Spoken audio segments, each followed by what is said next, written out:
There is a long recognised history of the influence and inclusion of theatre in live popular music performance.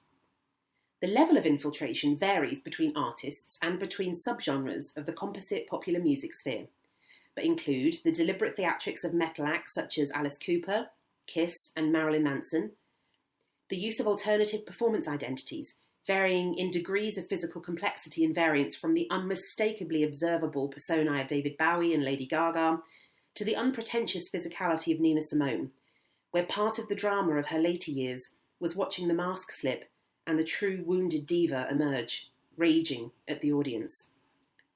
The aspect of pivotal importance to each of these examples, and many more besides, is the personification of the performing musician, which has the potential to have significant implications on how the music is perceived by both the performing musicians and the viewing audience.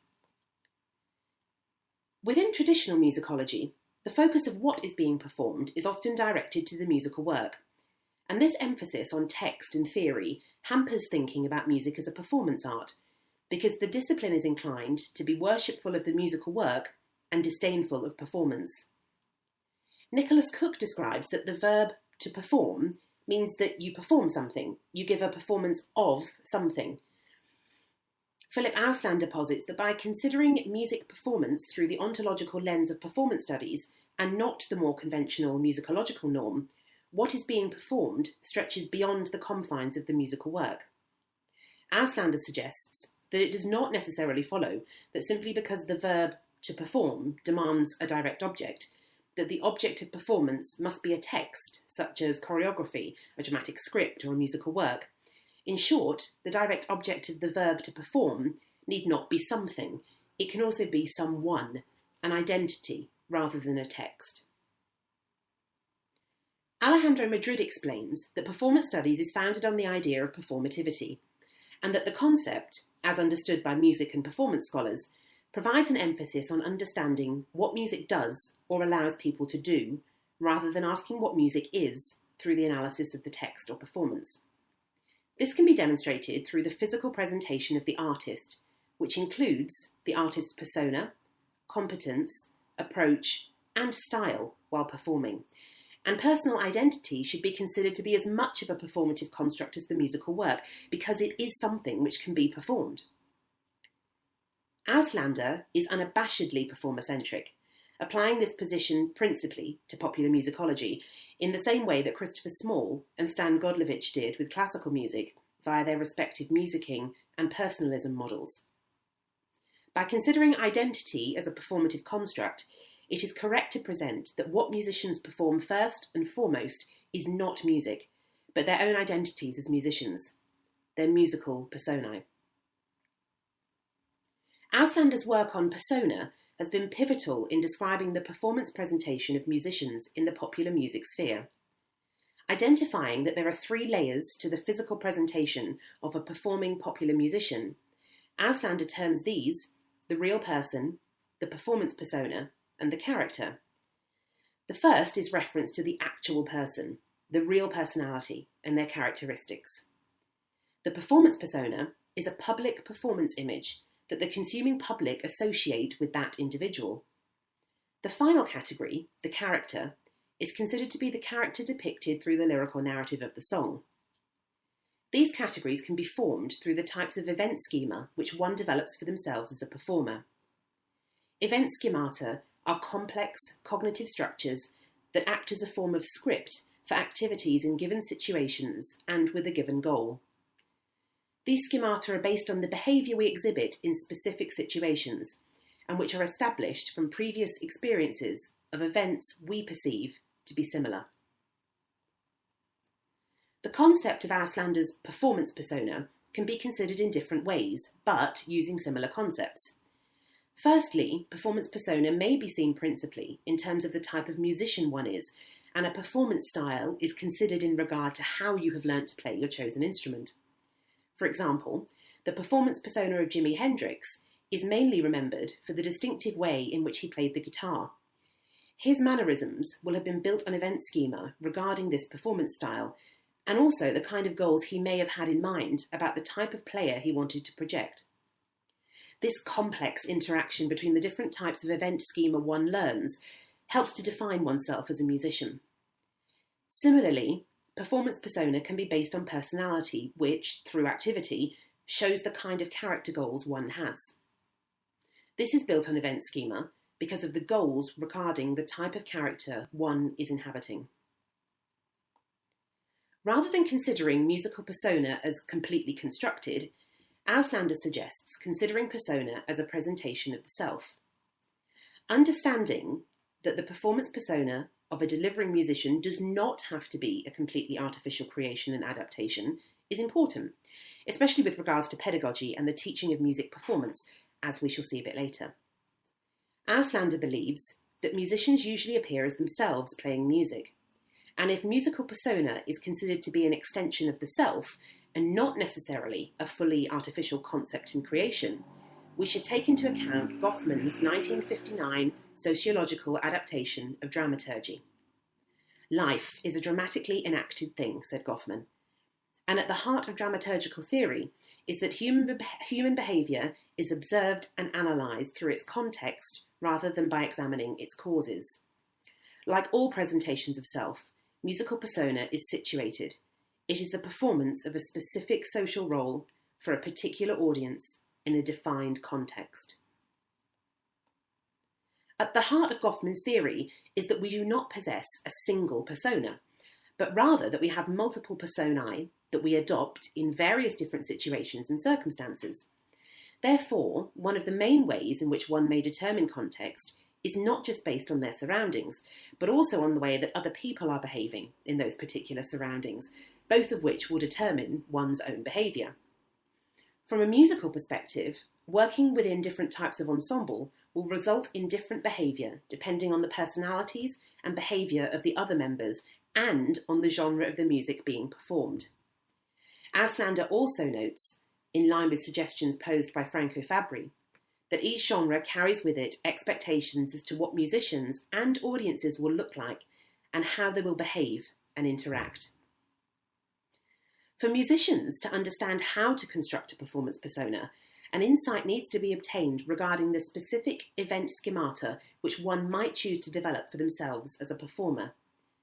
This can be initiated with an understanding of what kind of musician you are, and considering your performance style in regard to how you have learned to play your chosen instrument, much like the Jimi Hendrix example. This might be a simple idea, but is one which is largely overlooked by students focusing on developing technical prowess, sometimes over and above the artistic and physical delivery.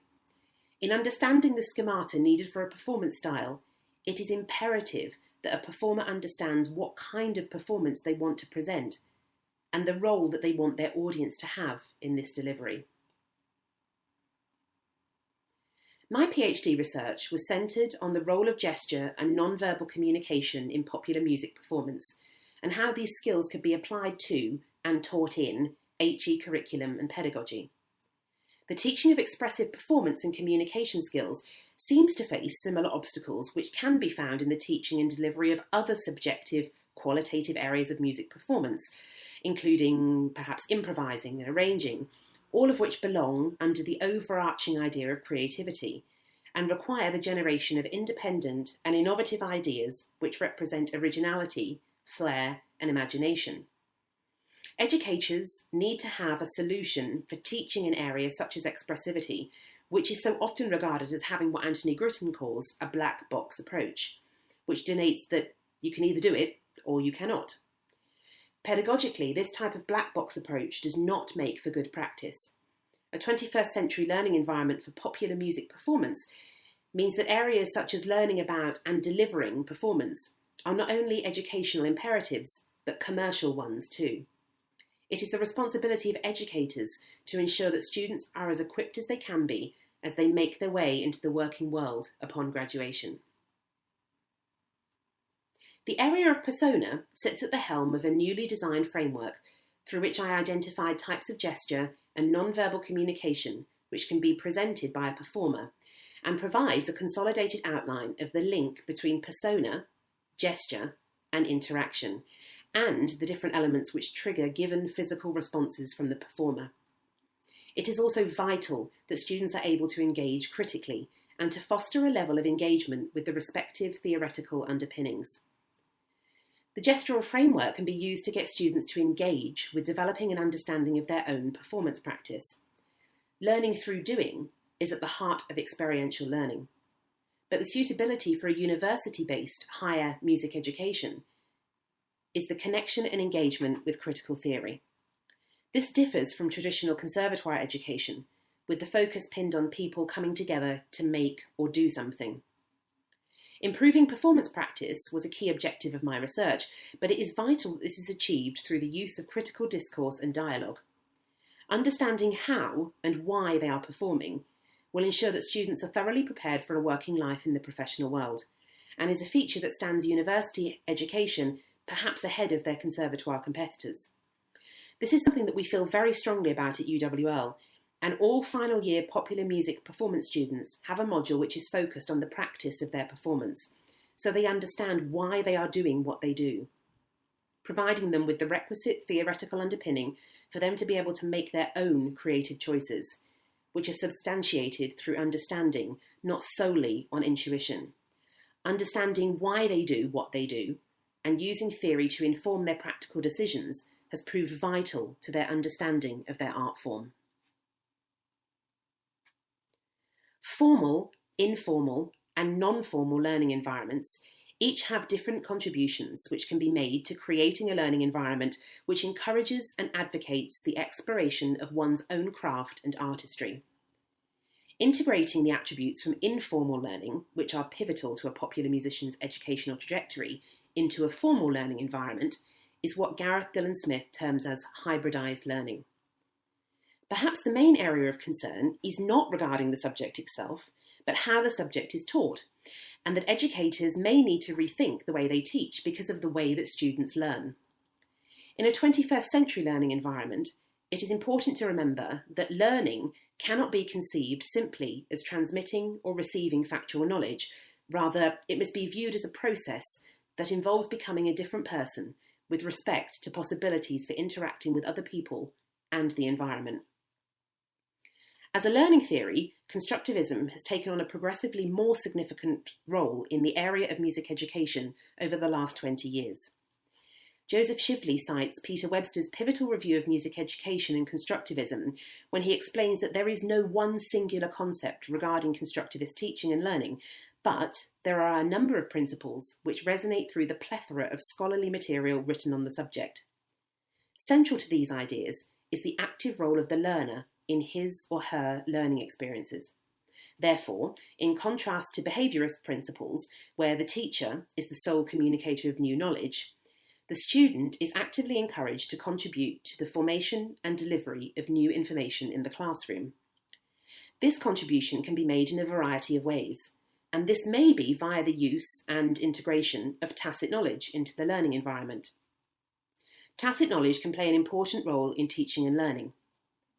Brock describes that in a learning environment, both the expert, the teacher, and the novice, the student, arrive with their own forms of tacit knowledge.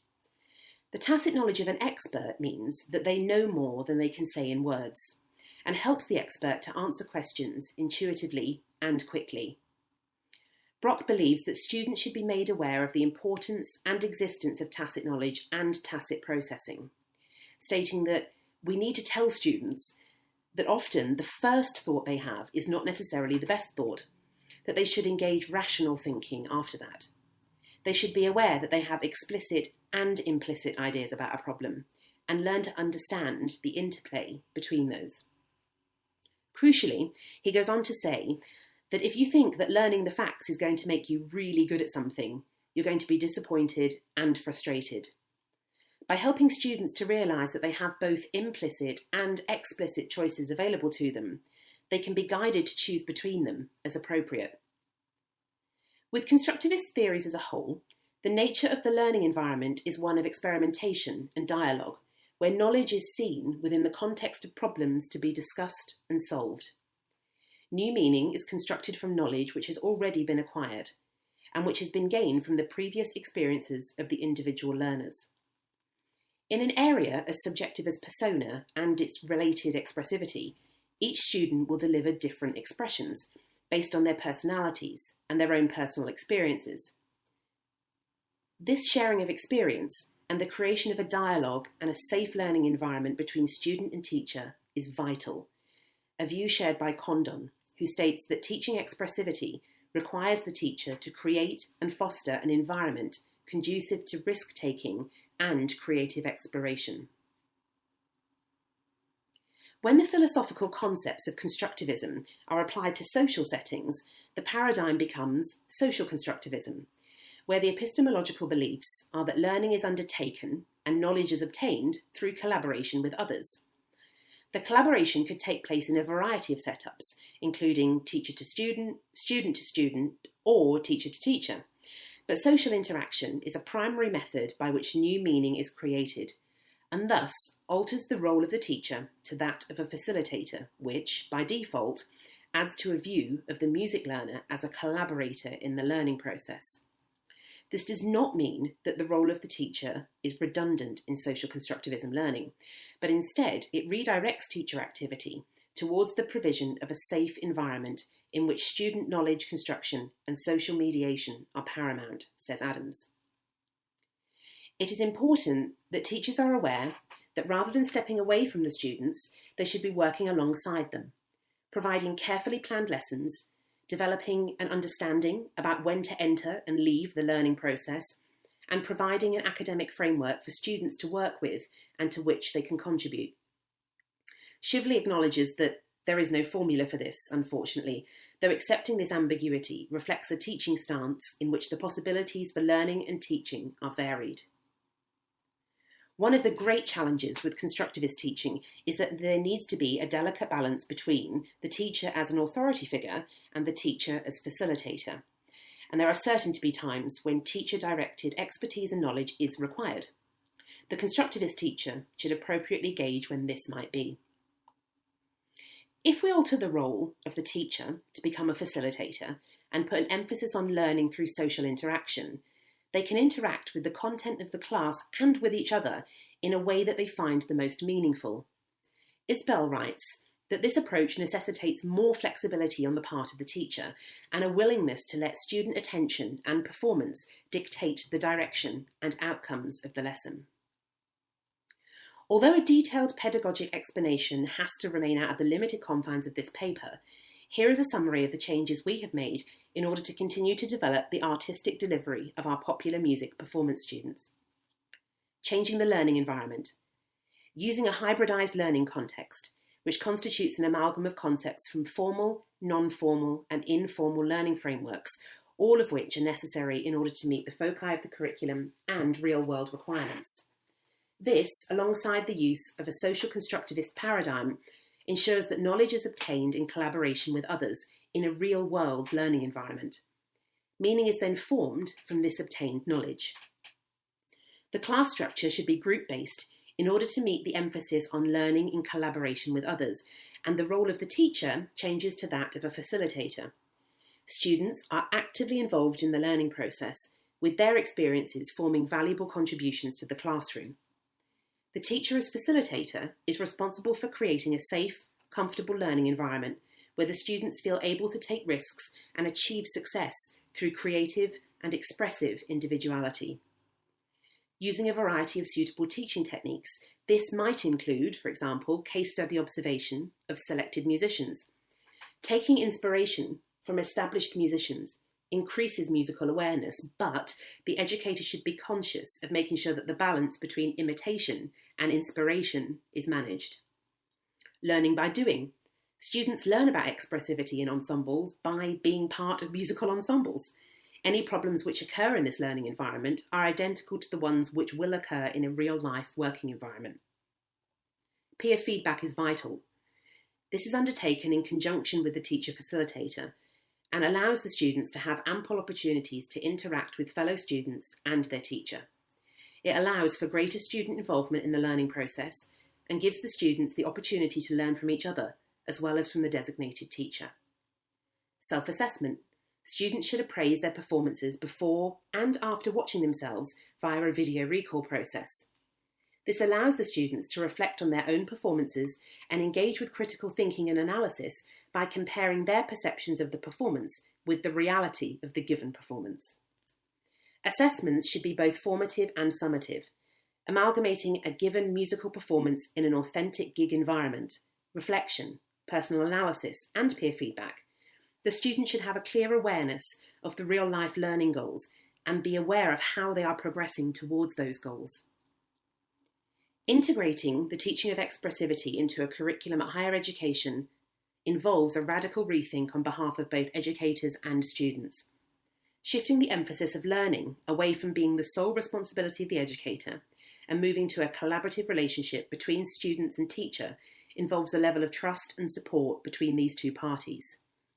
The teacher as facilitator is responsible for creating an environment where the student feels comfortable to make mistakes, to understand how their bodies move and respond to music, and to forge working relationships with bandmates which are dependent on trust and an appropriate balance of leaders and followers, which significantly contributes towards creating and maintaining a 21st century learning environment.